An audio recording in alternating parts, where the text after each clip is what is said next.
fabulous beauties, all of them dolls, every one different. They've got to be when he's around. My name's Bond, James Bond. The new Bond. Suppose I were to kill you for a thrill. The different 007.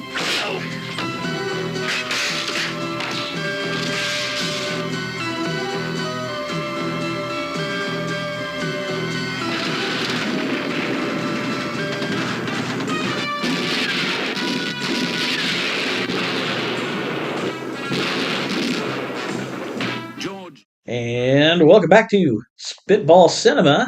I'm Shane. I'm Scott. I'm David. And we're back to Bond. James Bond. And little takeaway from Sean Connery. We're doing a little Her Majesty's Secret Service. On Her Majesty Secret Service. Oh, he's always on somebody. It says on Her Majesty Secret Service. There you go. I always thought it was Her Majesty Secret Service too. I did too. But it's on.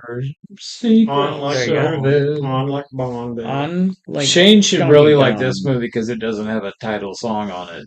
Loved Yeah. that. Loved Yeah. that for me. That was great. I don't have to listen Yeah. to Scott criticize me. Jeez. It's More 'cause- instrumental.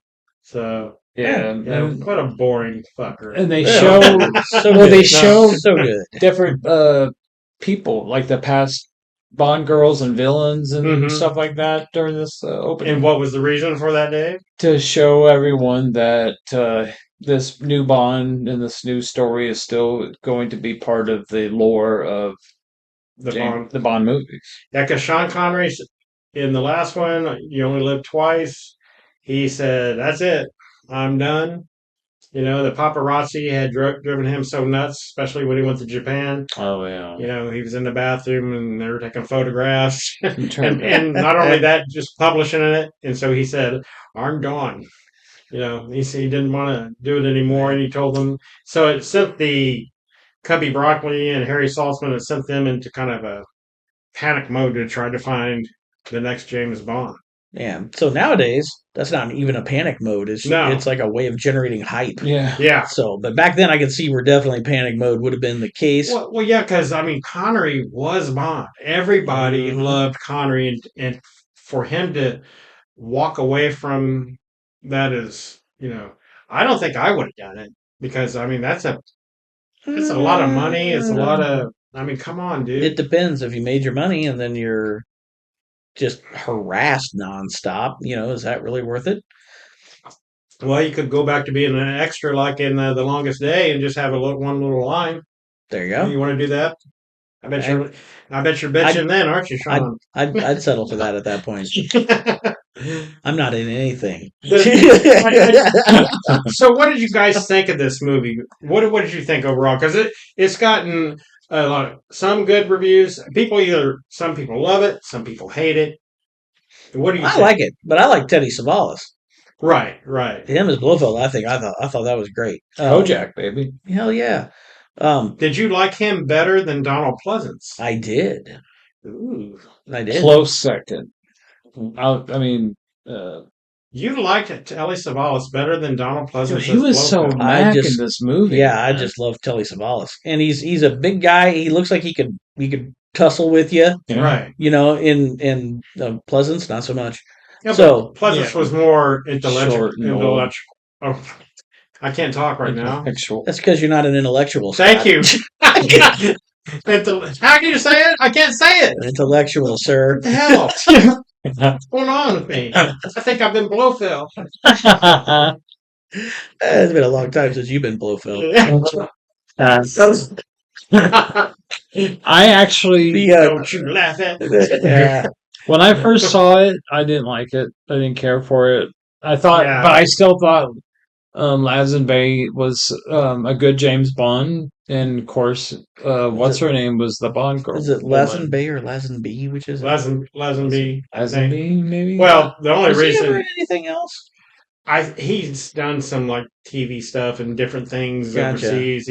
And just not a name you really hear outside of this. Well, at least to me. It's kind of his own fault because when he got this role, Got cocky. yep, he got cocky. Yeah. He got Diana Rigg said that he was very difficult offset, Oh no. and that she said, at first she was very supportive of him, trying to help him out and stuff. Yeah. But he when he got the role became, I'm a film star now.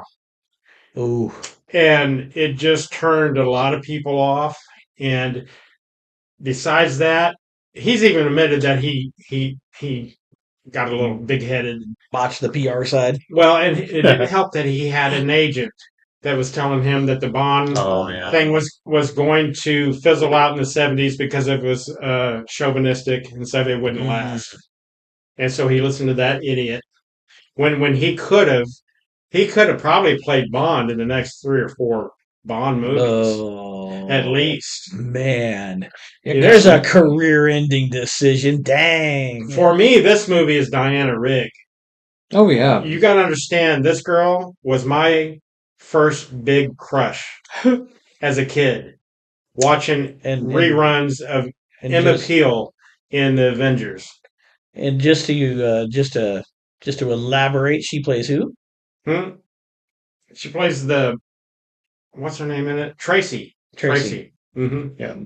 Yeah. Well, yeah. You know what got me about her in this film? What? She looks like my high school girlfriend. You're shitting me. I am not. My high school girlfriend looks like Diana Rigg? Yeah. Like when she had her hair not back Game when of she was Thrones doing Diana Rigg, but yes.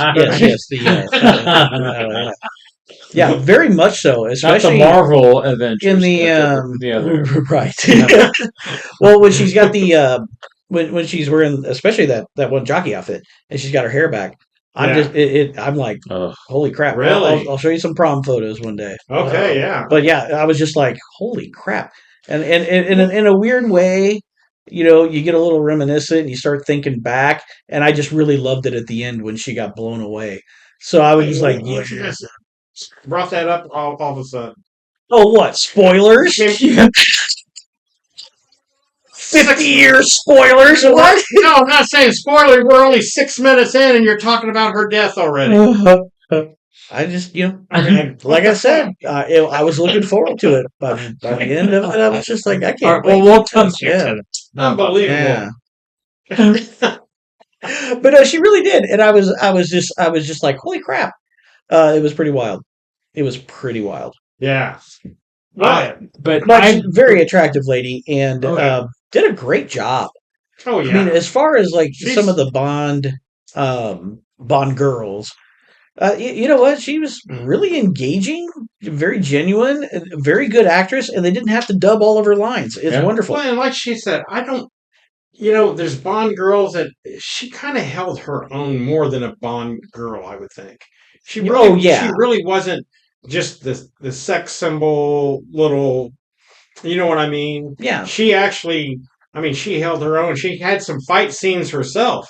Had some fight scenes. Had some the really good scene where she's in the riding gear and stuff, and they've gone to the bullfight, and she's talking to her dad and her dad's girlfriend, who she kind of knows, and it's like you can see the dynamic that she has and how she interacts with her father and everything else.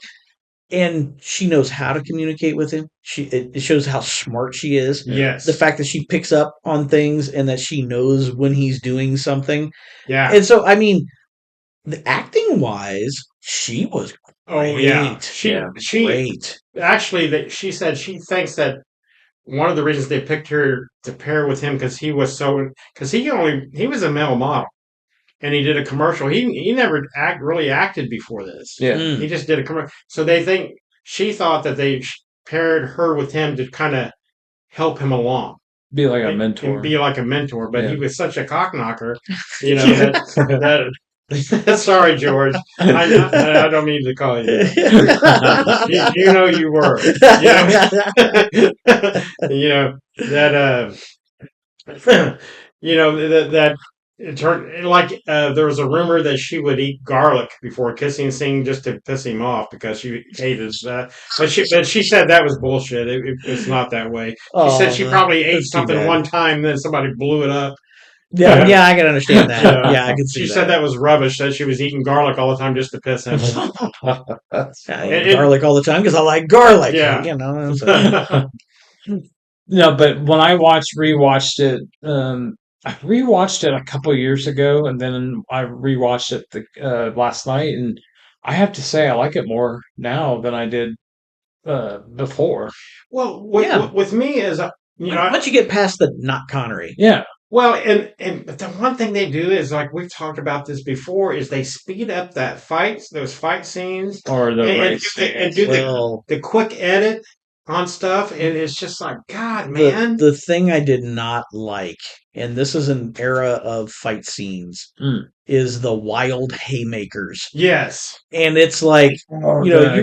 when you saw Sean Connery, at least they actually put some judo in there. right. More throws and things.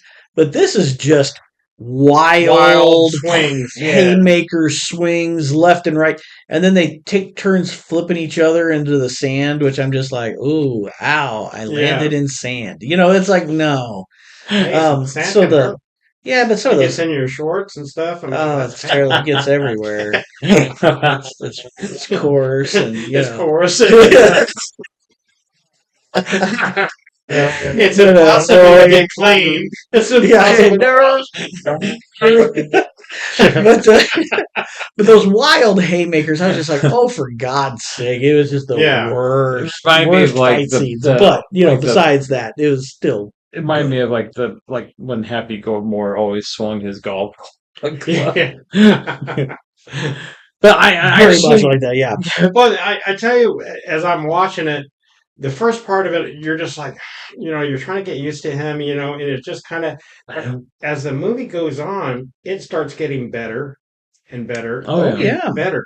I mean, when they get up to Blofield's, wherever he's doing those His little experiments, nest. his little lair or whatever. Yeah. I mean, those scenes are great. You hear Antilles Savalas, doing that mind control stuff on all those girls up there. Yeah. And which is another man's dream to be able to.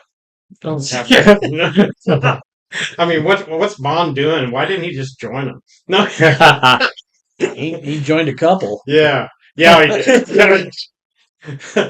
Well, it was all for country. King and country. King and country. Well, here, explain to me this plot point part.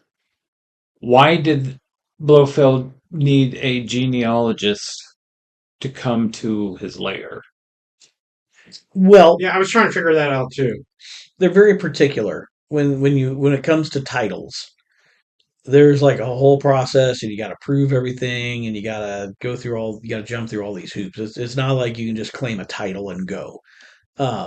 So that was one of the things that M was talking to Bond about, is that he seems to be really obsessed with this. So this is our in. Yeah, Because he was like really, really obsessed. Yeah, because he was pissed at it. He was trying to fire him off that case. Yeah. Well, he's got he's very much full of himself. Right. And how can you, be this criminal mastermind and not be somebody with a title other than criminal mastermind? Gotcha. He's basically the Moriarty of Bond. I see. This whole Blofeld thing. Right, so, right. So he's seeking that attention and that false, sense of importance. I see. Gotcha. So it's a psychological flaw that they're trying to exploit. And so part of that, and it honestly, everything in the movie made it sound like he actually had a proper claim. It didn't sound like he was faking anything. In fact, he knew more than Bond did in his research, because he calls him out later for mentioning the wrong city, right, as the big slip up. But that's why they wanted a genealogist, or yeah, it's more like a heraldry person. It's a heraldic. Okay. But I mean, it's crazy when you get into the weeds with some of that stuff. Oh, okay. And of course, the British get real stick up the butt about some of those things. So, Okay. All right, that makes sense. Yeah.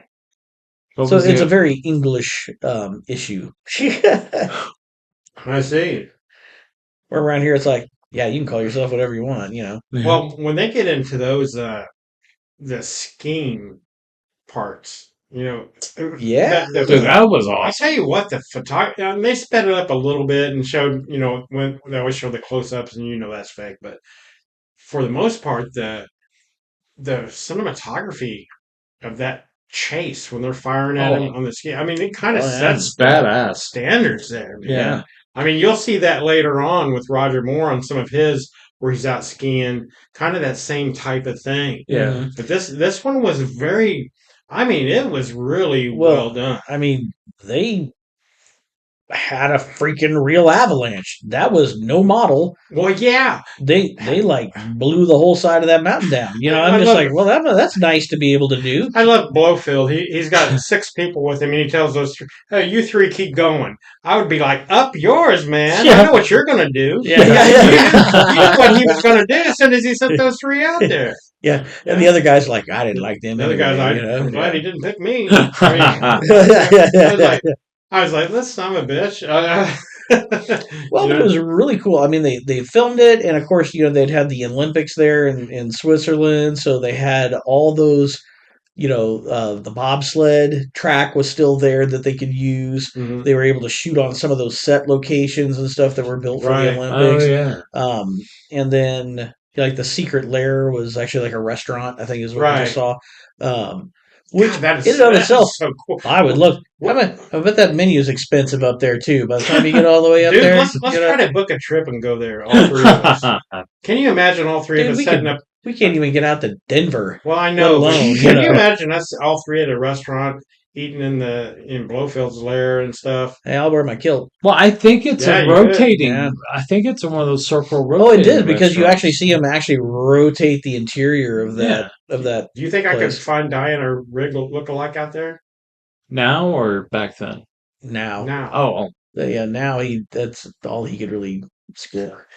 yeah. All right.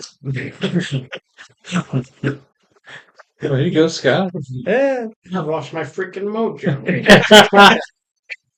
Well, I'll tell you what though, the cable car Yeah. scene. That was awesome. Takes I'm his like- pocket. Rips his pocket liners out. I never would have even thought to do something like that. But Smart. it makes sense. Well, no, it makes perfect sense. And I was actually kind of watching that, and I'm like, oh man, if he just jumps up there and grabs that cable, I'm going to be a little.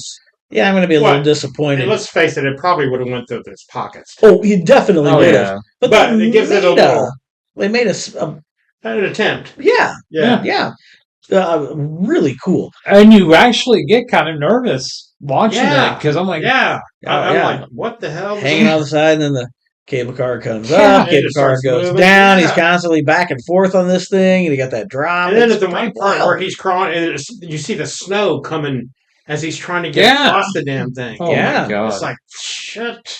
to that, yeah. Yeah, but Very there's awesome. been some other movies where they had Something the like that. cable car scenes like that, and I can't remember what movie it was, but I just remember thinking, I go, I know I've seen similar stuff, and you know that this was the first, you know, Right. because it's just like it Mm. you know, it created Well, that. with Rucker Harry and Nighthawks when they had the big cable. No, true, yeah. But Yeah, they there. weren't crawling across it. But anytime there's a cable car, it's going to be interesting. Oh yeah, You know. you know something's gonna happen. Yeah. I keep wanting to think that maybe there was a movie with Richard Harris in it, and a cable car or something. I just remember. I can't remember the movie. Make a comment down in there in Maybe it's the a in the Cassandra- comments if you know what I'm talking about. But there's one where the cable car gets stuck and they got to climb on top, Yeah. and they're trying to get it fixed. Did somebody and fall then off, then too? they wind up. Yeah, someone falls off, and they wind up having to go hand over hand. and being the and they're 70s, cutting their hands and their gloves and stuff. Always, It's like you always hear that. ah! Yeah, the can falling around. And they show the guy. I mean, you see the dummy hit the ground. Speaking of that, in this, remember when those guys are chasing him and he takes that ski and he hits that one guy and the guy goes flying off the mountain? Oh And yeah. it shows this bastard, I don't know, for some reason, it follows this bastard all the way down almost. Oh yeah, It shows it does follow him all the way down. Yeah, he falls all the way up. And I'm like, wow, they really wanted you to get the point of this guy.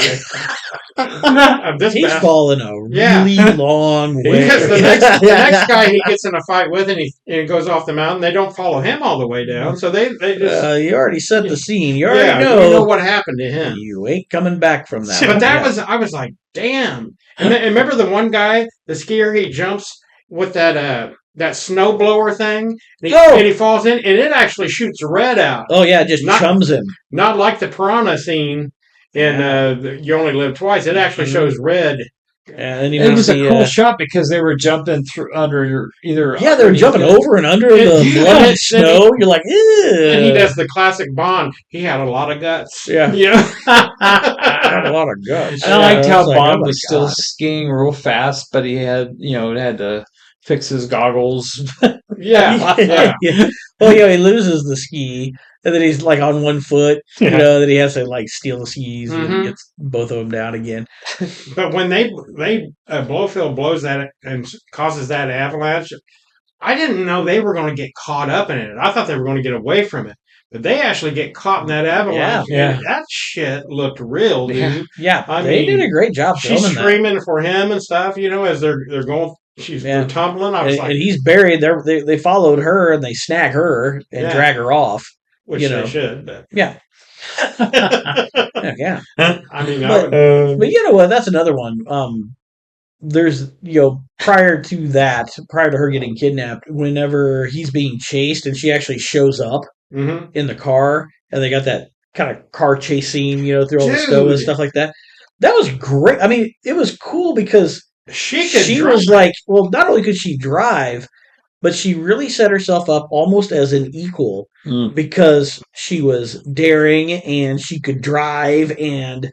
She's just like, "Hey, darling," and so they had that wordplay, and she's jumping in and saving the day. Every time she would do a slick move, he'd lean over and give her a kiss on the cheek. Oh yeah, like nice thanks, job, thanks, baby. Well done, So I mean, they made a good pairing, and I think that a lot of that chemistry does lead to that pretty, tragic ending. Yeah, man. I tell you what, from the beginning when she's trying to kill herself. Which I think I had this right. I told Dave the reason why she was trying to kill herself was because she was married and her husband had a mistress and they got killed in a car wreck. I think that's what he mentioned. That's what the dad was telling Bond when he was trying to bribe him to get. He wanted to marry her. Marry her for £1 million. Yeah, was she just engaged though, or no? I think actually married? I think married. No, I think they were married. They were married, but he had a mistress, was cheating on her, and then they died in a car wreck together, and So, but you go through that, all the shit she saves Bond. She's driving these, does all this cool shit, and Bond. This is the first time you actually see Bond be vulnerable. And with a woman, usually the women are just it's like a tool. Well, in the previous movie, when they poisoned the one gal and she was dead, he's just like, no, she's dead. Yeah. And it's like, dang, dude, you were just like, you're just banging her. Yeah. Like, oh, dude. But with her, and it even showed in this movie scenes where they were getting to know each other, and you could see them falling in love. Yeah, they were building a good story. They were built, And then when they're in that little barn like thing, and he asks her to marry him and stuff, and you could see them really starting. I mean, for a couple of people that were having problems on the set, they sure didn't make it. I mean, it's professionally done. Yeah, they played it well. And so you're going through all that. You think Blofeld's dead because you think he hung himself. Yeah. And all of a sudden, here's that German broad with him at the end, and they shoot, and he goes, "Oh, it's Blofeld!" And he gets in the car, and he looks over it, and she's shot right in the head. Yeah, that was My God. Mean, your mouth just drops open. You're just like. Yeah, because they survived everything all together. Those things. Yeah, man. And then I thought he did a hell of a good job at the end of this when he said, "Oh, she's just taking a rest. She's just a rest." He said, "We have all the time in the world, and he's just so in shock, as the audience is. We're all in shock of this just happening, and then the movie just ends. Oh yeah, and you're just like it just ends, but it zooms up to the bullet. It zooms up to the bullet hole in the window, and you're just freaking devastated. Yeah. And it's a hell of a cliffhanger. Yeah, and as well as Lazenby did, I always wondered how that would be if Connery would have been in this one with him and her. The chemistry between those two. I always wondered what that would have been like.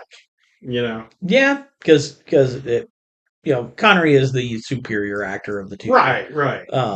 Plus the fact that he was doing so well.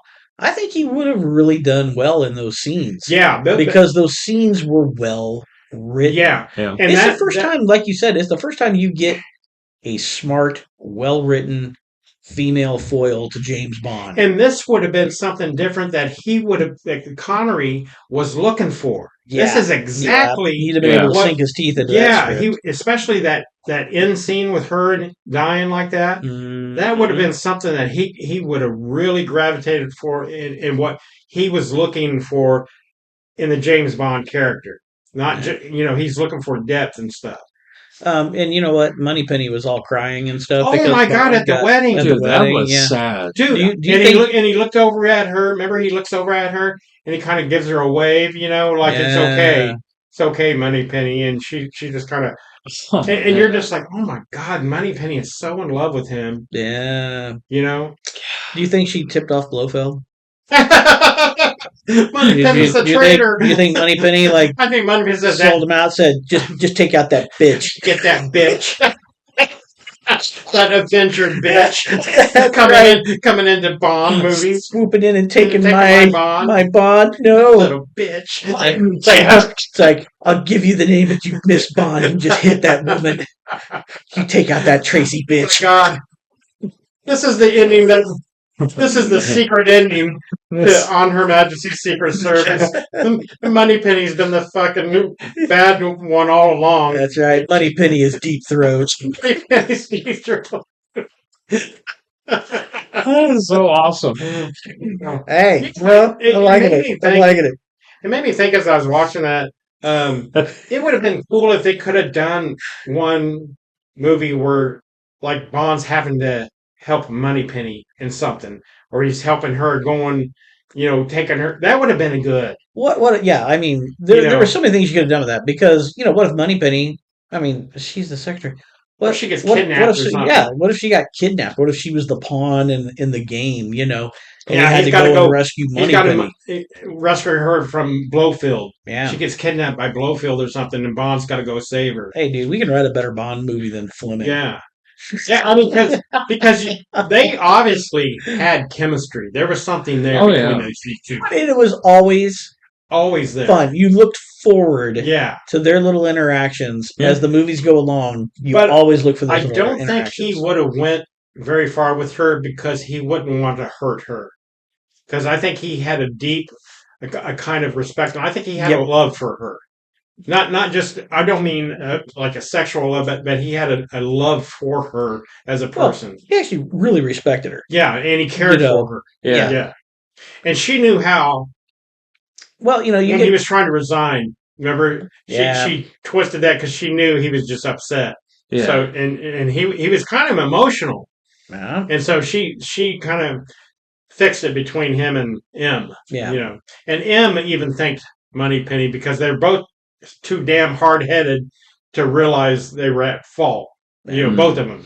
And Moneypenny kind of, Well, but Moneypenny's a good egg. But it's kind of like one of those work relationships, where you work with a guy, you constantly flirting back and forth with somebody, or just ribbing each other all the time. Mm-hmm. But it was a neat dynamic. It was a neat, believable relationship. Within that setting, it was good. Yeah. Well, it's like kind of like you're hoping Ross will get with Rachel. Yeah, there you go. Yeah. Oh my God. But you didn't just reference Friends in a Bond movie, Dave. Oh my God.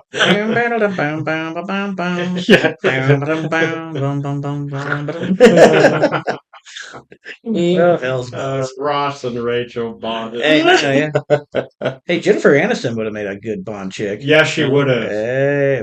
Bond chick. Listen to me, Bond girl. I always like when he comes in, he throws that hat Always. Always. Even on the And submarine. even at the end at his wedding, he throws the hat to Moneypenny, remember? Yeah. And she's crying and Yeah. stuff. Man, That was a sad. It was, but it's a well-written. Yes. It's a And directed. well-written movie. It's got great dialogue. It's really well done. It's only missing Connery. Yeah. If Connery had been in there, that thing would have gone I tell you what. ballistic. Yeah, money if was. Connery would have been in this, it would have been The pinnacle. I mean, everybody would still be talking about how great this could have been. Probably one of the greatest Bond movies ever. Yeah. And just because of how sad it was. I mean, this was a more serious Bond, and that's what is so ironic because this is what Connery was looking for. Yeah. And you know, well, he's always made some odd choices career-wise. You know, Right. just things that he does and chooses to do and not to do. Mm. But we also got all the hindsight in the world. Right, you know? exactly. So it's hard to say in the moment. Yeah, that's true. But yeah, I mean, I think that this movie, if it had just had Sean Connery, it would be one of the top Bond films. Oh yeah, by far. But because it's not, I think it gets kind of tossed to the side. And that would be hard to come in as far as George Lazenby having to fill those shoes. That's a difficult thing to do. I mean, that's not easy. But I mean, he came in with he got kind of a big head, kind of an attitude instead of stepping back and saying, okay, I need to learn from these other people. Yeah. If he would have went to these different people and said, hey, I'm not as experienced as you.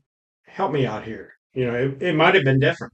I mean, but he let his ego get in front of him. Yeah. Well, hey, if you're a model and all of a sudden you're James Bond, how do you not get an ego? Well, that's true. But I tell you what, I'd have been all over her. I mean, I definitely would not have alienated her. That's for certain. Yeah, so. I mean, I'll tell you what. This was my girl when I was growing up. Oh my God. Even when she was in Game of Thrones, it was yummy. Shame. Shame. And if you remember, she was in her last film. You know what her last film was? Oh, no, I don't. Last Night at Soho. That's right. Yeah. Which I was didn't a realize great. that Last Night at Soho was her last film. Yeah. Oh, darn. And Sure she was in Hot Fuzz too. So good. Oh yeah, she was. Yeah, and extras. Yeah, that was awesome. Yeah. She was awesome. She was Dame Diana Reed. Yes. Dame Diana Reed. But I've got the Avengers on DVD, just the Emma Peel collection with the episodes of her and stuff. They're really good, man. I mean, it's the 60s, late 60s, but I used to watch those with my dad. My dad would be like, okay, here she comes, Scott. Look at Emma Peel. Look at Emma. he said, oh, here she, oh. My dad loved Emma Peel, and I'm sitting there, wow, Dad, yeah, look at her. Found her appealing. But I'm always talking about some chick. But anyway. But yeah, I mean, there was so many intimate scenes with her and him, and they were, like you said, they were just good quality scenes. I mean, man, it's a different type of Bond, Yeah. It's a different approach. It's a different angle. And it still had all the good elements of Bond, too. Yeah. Yeah, it worked. It worked. Yeah, I like I said, I appreciate it more now than I did. And this was 1969, this one was made. Yeah. I remember the first time I watched this, honestly, because I remember, James Bond. And I went to watch it. I'm like, who's this guy? Yeah. Now, granted, I was young. Right. But I just remember I thought this was James Bond. Who's this guy? And I'm like, well, what? And I just didn't realize it. Who's this guy with a Kirk Douglas chin? I mean, what's going on here? With these wild haymakers. Yeah. Oh, those wild haymakers kill me. All right. Well, see how Telly Savalas smoked that cigarette? It was so freaking unique to the way he was holding it and stuff. The way he would do that cigarette. A lot of people didn't think he smoked in real life, but it was just a little character thing that he was doing. Yeah. Just saying. Are you guys curious to see if it did actually do well at the theater? Sure. Tell us, Dave. Enlighten us, Dave. Well, the movie's budget, believe it or not, was only $7 million. Holy crap! Really? That's all? They did well. They did All very those well. skiing shots and stuff? Yeah. Yeah, and having And the that bobsled? restaurant The and bobsled Or the scenes? helicopter Yeah. stuff. Well, the helicopter combat alone, yeah, when they Yeah. come swooping in with the wow, That was Wow, badass. man, That was they badass. came in there and Bond came in there and jacked guns shit. blazing, yeah, Because he was told not to do that. right, And he went to drag quit. her the father and said, let's go get her. yeah. It's Bond time, baby. Okay, so No- budget was 7. 7 Okay, million, box office, 82 million 82 million? for 1969. Wow. Yeah. That's got to be, God, how much? That's got to be $1 billion in today's revenue. It's got to be. feels like it. I mean, it made 82 million and they only cost 7 million to make. It says No wonder they kept making Bond movies. Oh, it said yeah. on Her Majesty's Secret Service had critical reviews upon its release, but they were mixed. But the film's reputation has improved greatly over time and is now regarded as one of the strongest entries in the series. Hmm. And Wow. also one of the most faithful adaptation of one of Fleming's novels for James Bond. Well, even better then. Well, you know that. Did we talk about this in the last one? I'm not sure if I said that. That the books, Her Majesty's Secret Service, was supposed to be filmed after Thunderball. Oh, right. Yeah, and the reason why, because they couldn't get the schedule with the snow or the skiing things set up, so they said, okay, we'll do You Only Live Twice first. Oh, See, okay. because actually in You Only Live Twice was after Her Majesty's Secret Service, and Bond is actually going after Blofeld because he killed his wife. Right, which is why M says, I know this is personal. Right. Yeah. Mm-hmm. Yeah, Yeah, and, that's and, right. and that's why when Bond sees Blofeld for the first time it's like this is the first time he's meeting him, kind of. Yeah. And because they kind Don't of recognize each other, yeah. and it doesn't make sense, but it's because they filmed out of order of the books. Oh, we need a master cut, kind of like what they did with The Godfather. Yeah, you know, yeah. Put them all, rearrange them all, put them in chronological. Yeah. Go from there. Well, do you guys have anything else on? No, I just think it was a great It really Great was. movie. Yeah. Yeah. I mean, oh, and sadly, I just heard this that George Lazenby's second wife, he's been married, divorced wife, but she's taking care of him because he's got dementia as a 2025. I just read that, so it's very very sad. Our hearts go out to Yeah, man. Mr. Bond there. I mean, even though he played him once, I mean, he deserves respect. Hey. Yeah, like I Props for said, taking the role, man. That's something. yeah, like I said, I hated it really when I first watched it years ago, and now I actually think it's one of the best Bond movies out there. Yeah. And I didn't necessarily hate it when I first watched it, but I was just confused as hell. Well, I was just a young kid going, "Who's this?" It's like, and I was like, Connery is my guy, yeah, my Bond. He's my favorite. yeah. Yeah. And when you bring somebody else new in, it's kind of like It's like, hard. Mom, who is that? It's like, well, Yeah. that's your uncle. It's Well, like, well, remember how many when- uncles do I have? You'll remember they went nuts. They went, that sounds bad. I sure have a Poor lot of mom. uncles, Mom. Thank God my mom's dead. She heard me say that. Oh my God, she would do so mean. well, remember everybody was going nuts about having Daniel Craig as Bond Just because Right. he was because he was blonde. blonde. Yeah, Yeah, he's like, Always reminded me more of a Steve McQueen type, Daniel Craig. yeah. But I liked him though. I thought he did a good job. oh yeah, big time. Yeah, I liked his Bond. Yeah, Well, he did. me It's too. fun. We'll Although get to him. my favorite Bond is still Pierce Brosnan, so that's That's coming your up. favorite Bond? Love Pierce Brosnan. Who's your favorite, Dave? Roger Moore. And I'm Connery. So we're all pretty diverse. There you go. Yeah. Yeah, but hey, it just shows you Bond appeals to a lot of different people, and Yeah. everybody's got Well, I their love own, Timothy set. Dalton too. So Timothy I mean, Dalton was cool. Yeah, He was great. he really was. Sucked. Stories weren't necessarily my favorite, but I love the one with Benicio because that one's like probably the most violent Bond movies ever made. Benicio del Toro? Yeah, He was in one? yeah, he I don't was. remember that. He was in The Bond film. License to Kill. Oh, there you go. All right. Well, All right. hey, that ought to wrap it up, though. Don't want to give away all the If- upcoming if movies you, there.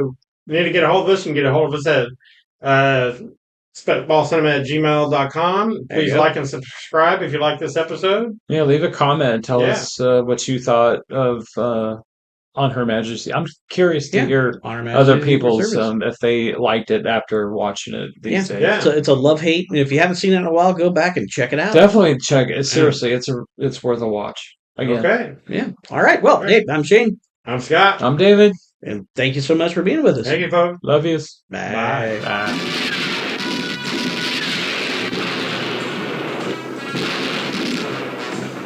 George Lazenby. The different Bond from the same stable. Diana Rigg as the Comtessa, the different Bond woman. This one's got class and style.